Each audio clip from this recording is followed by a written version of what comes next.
Hello, welcome to SquishiVision, where I'm about to give my thoughts on Star Trek Picard, Series 2. Well, Season 2, because it's an American show. This is my immediate thoughts. Literally just finished watching it, so I'm not trying to, detail through my notes, don't pick any kind of detailed plot descriptions here. This is just my immediate kind of reactions to the episode. And my immediate kind of reactions, first and foremost, are that I've oversaturated my hands because they look very orange and my colorization looks quite off. But let's ignore that out of my face right now.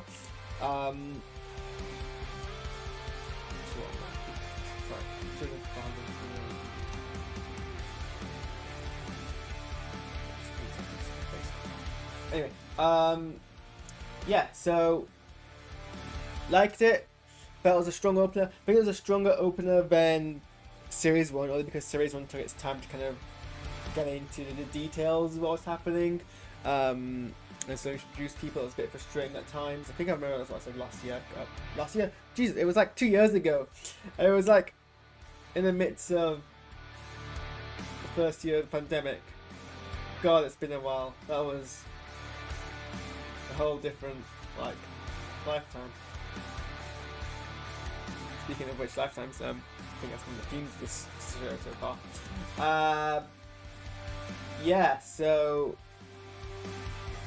we get, I think, clear into it. We get a very action-packed kind of, well, we start in media res, and then or I guess like the latter part res, and then we let the latter part in media, and then we jump back. The last part res, yes, I was in the, whatever. Let's excuse my rusty Latin and talk about this. So, yeah, it starts with kind of the Borg taking over a ship, and then we flash back. We get introduced to Picard. We get a bit, so we see him on his vineyard, and then we get a bit which I guess is my least favorite part because I don't think what I was missing, in the entirety of Star Trek was an exploration on Picard's love life, especially now that he's old / a robot. But I guess that's the route we're going. It does seem. I mean, when he speaks to Guinan, Guinan, who's Guinan? When he speaks to, sorry, I'm going to give some other character in the show. When he speaks to Guinan, it is consistent with kind of his love life in the past, which has been, not completely empty from the franchise, but certainly it's, well, like Guinan says, consistently it's a case of someone comes into his life and they have a brief kind of thing, and then there's kind of a reason why that thing doesn't really then persist kind of deal. It's very much kind of like Guinan says. I'm not, I don't know, I don't really look for romance in shows at all, so I guess it's a new problem. Then we get a lot of kind of things like time and chances, lives, opportunities. Clearly, there's a theme in this series, and I think it's maybe a bit more. It's a bit more established than the theme in the first series too. So yeah, there's kind of there's stuff happening with Picard on Earth, and then there's stuff happening in space when an anomaly appears, and we kind of get reintroduced to where everyone is. So Picard's back on his vineyard. We get a sequence where he flashes back to his childhood. I don't know if we've ever actually discussed his parents before, so we get to see that, and we get kind of bits and pieces, and I think I know what's going on here. But we get a flashback, we get an implication that his parents fight a lot. There's like a flashback forward sequence where we see violent stuff happening, and kind of and one part which is very horror movie-esque, where someone gets dragged through a doorway on the floor. Not sure what's happening there, but Patrick Stewart has always been a avid advocate, an activist, I should say, against domestic violence, because he grew up with an abusive father. So I kind of feel that's probably where we're going with this. It's Patrick Stewart kind of imitating life of his character Picard, which he kind of has an ownership of now, and he's kind of, I think, going to introduce that kind of plot point and kind of explain why Picard is a bit like where he is. Just because we focus a lot on the mother, and we don't really see much of the father yet. And I'm not entirely sure if the picture we see on the wall of Picard's house is him, or if it's Picard's father. I think I need to look at an image. Actually, I probably should have tell from the uniform we see. But I think that's where we're going with this, and I think we're going to get what is basically a Tapestry-esque series, because Tapestry was episode of Star Trek: Next Generation, where it was basically It's a Wonderful Life, but for Picard, where he wishes that he didn't get himself stabbed through the heart in a reckless move as a child, as a young adult, but then establishes that not being reckless is actually what would have held him back, and he decides to go for it instead. This is perhaps a different version of that, where he has maybe a more positive relationship with his family, but obviously we're going to see ramifications of that. That's where I predict we're going to go ahead with this, and I have a sneaky suspicion actually. If I go back and look at the picture of what maybe his father, or if it's not Picard himself, I can tell at this point. It debunked like off because not either kind of deal. Also, really quickly, no, actually, no, we're at the end of this point. Actually, moving on to the other characters, Ilias has returned to Starfleet and is now captaining the Stargazer, a ship named after Picard's old ship, and Dr. Jantis, I think I'm mispronouncing that name. I can't remember the character's name. After the introduction, is a kind of civilian specialist on the ship, and she's been cleared of the murder charges. And there's a lot of criticism at the end of last season, being like, "Oh, they're just going to let her off without addressing it." And I'm like, "Well, I mean, a lot of people like they're probably not addressing it because the season has ended, and they're probably something to address in the next season. There's not been much time." And then they did the thing where they address it off screen, and I guess it's probably not important to the series. But to be fair, it is a fairly decent, defense that you were brainwashed by Romulans. I mean, which member of the Federation hasn't been brainwashed by Romulans at one point or the other? Similarly, Rafi's joined Starfleet again. A lot of the characters who disillusioned with Starfleet have kind of rejoined Starfleet, which I guess makes it more Star Trekky, because Picard was kind of not much Starfleet-ing.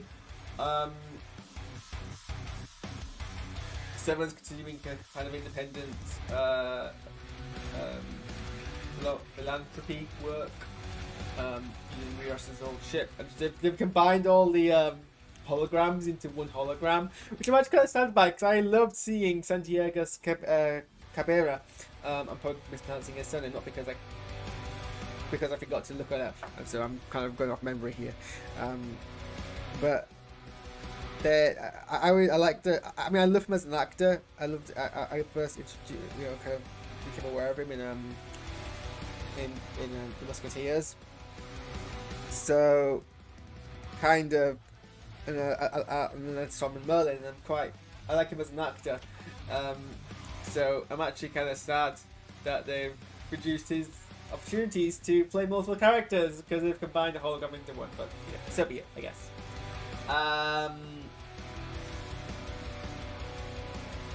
Missing anyone? Soji's doing diplomacy work, and all as a cadet in Star Trek Starfleet. So yeah, that's where everyone is. And then there's a weird anomaly appearing that, even though it has the distinct on nearly trademark green of the Borg, no one's like, maybe this anomaly's a Borg thing, and then they all go to kind of investigate it, and then the Borg appear, and everyone's somehow surprised, and I'm like, well, with that shade of green, how could it not be the Borg? To their credit, and something we haven't really seen in Star Trek until now, the second the Borg appear, they absolutely call it backup, and we get a fleet, or even an armada of Starfleet ships appearing, which I think actually kind of, it's actually, kind of funny when you think about it, because it's not something that ever really happens in Star Trek. Usually when a threat appears, everyone's like, oh, let's steal that on our own, and no one really thinks to call for help, but we do it this time, and it's great, and they're like, yes, finally, logic, we got some logic in place.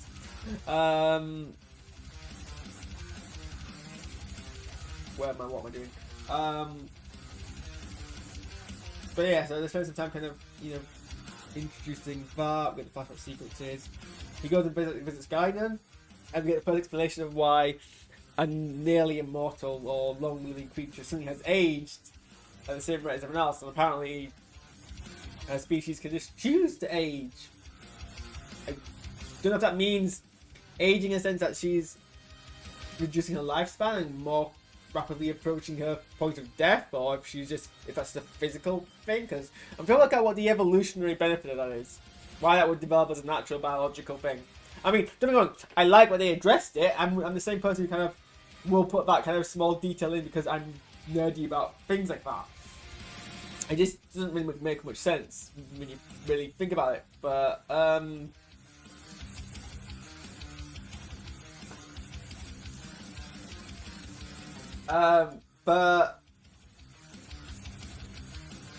yes, and then she gets a bit, and that's kind of nice scene that's very reminiscent of Next Generation with kind of talking, but also kind of mixed into how we do a modern conversation and how TV works in the modern context, where we don't get those kind of, you know, quite static shot reverse shots and more kind of dynamic camera work. But it was nice to blend between the two.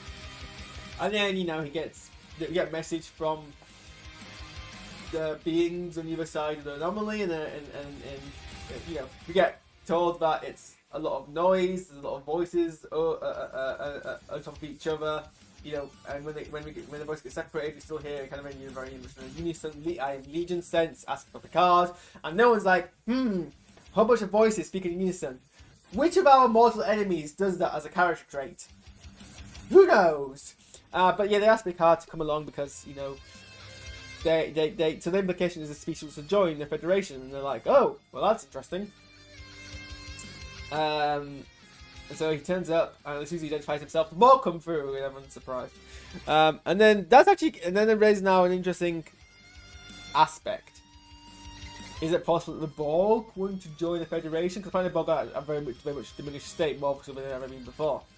And they're like, well, maybe the Borg will join the Federation, and 7 points. And it's actually interesting. I don't know decided because like 7's right. It would be, you know, the Borg don't really act with complete autonomy. They follow a directive, and so it'd be very odd if they suddenly decide to do so. But then the Queen herself is there, and the Queen herself has a bit more autonomy. It's like, but then why would they? It applies to space everything. But also, if they're wrong, and there's an opportunity to kind of remove the Borg threat by making them part of the Federation, well, I mean, that's everything the Federation stands for. So you can, it does make sense that this is actually, you know, a big thing for them, right? I mean, I can see that. So it's not an easy kind of, it's a dilemma fixed.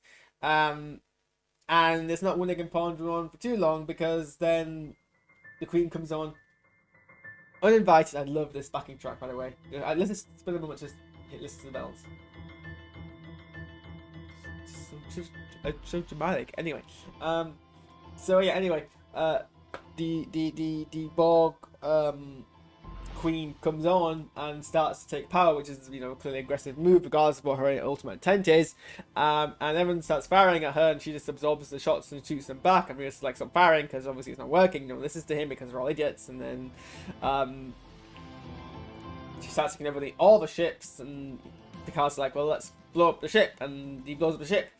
And then he's back in his chateau, and I can't tell if this is well, there is contemporary because he has an android slave, who's assisting him, and he's like, what's going on? And then John Delancey appears, and instantly, in the space of probably like 10 to 15 seconds, owns the entire episode, because John Delancey has that skill set. No disrespect to Patrick Stewart, who also has a similar presence, but John Delancey is like, which makes some great screen partners. And they do some CGI, which is like, to make him look like old John Delancey, which appears so briefly. It works. I mean, there's not enough time to kind of really tear it apart.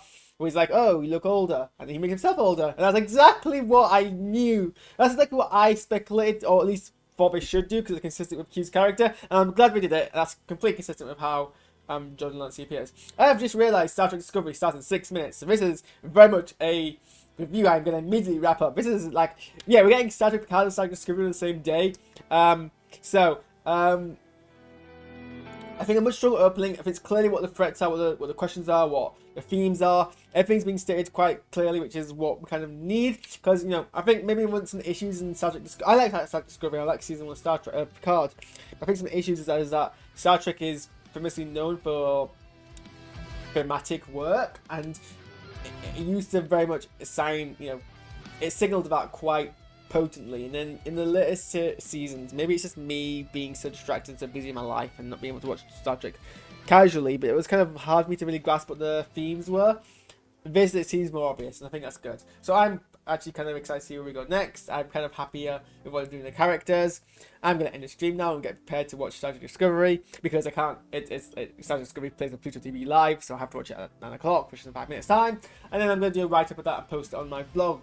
So if you want to read what I think of that, go to squishvision.albusweir.uk. Link should be in the thing below, unless I've forgotten to update it. But even haven't, they'll link redirects to my new blog. I haven't quite finished building the blog, so all the fonts are the wrong colour, so you can't hardly see the text on the home page, which is a bit bad web design. But yeah, if you click on the something, it'll take you to the thing.